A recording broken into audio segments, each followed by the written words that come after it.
বাগদেবীর আরাধনা। আজ বাগদেবীর আরাধনা চলছে। ছোট শিশুরা, স্কুলের ছাত্রছাত্রীরা আজ সকাল সকাল স্নান করে সরস্বতী পুজোর অঞ্জলি দিতে হাজির। বিদ্যাদেবী সরস্বতীর অঞ্জলি দিতে স্কুলে স্কুলে ছাত্রছাত্রীদের ভিড় লক্ষ্য করা যায়। স্কুল, কলেজ, ক্লাব ও বাড়িতে বাড়িতে চলছে সরস্বতী পুজোর আরাধনা। বাঙালির কাছে সরস্বতী পুজো মানেই নস্টালজিয়া, প্রেমের ছোঁয়া, আবেগে ভেসে বেড়ানো। সরস্বতী পুজো বাঙালির হৃদয়ে বসন্তের বার্তা আনে। এক অনাবিল আনন্দ, অনুভূতি, প্রেমের একটু ছোঁয়া দেখা যায়।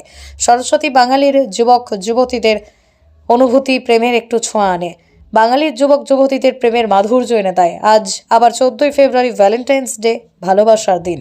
বাঙালির সরস্বতী পুজো আর 14ই ফেব্রুয়ারি ভালোবাসার দিন কোথাও যেন একাকার হয়ে গেছে প্রেমিক যুগলের কাছে। খানাকুল থেকে নিজস্ব প্রতিনিধির report, prime press Bengal news.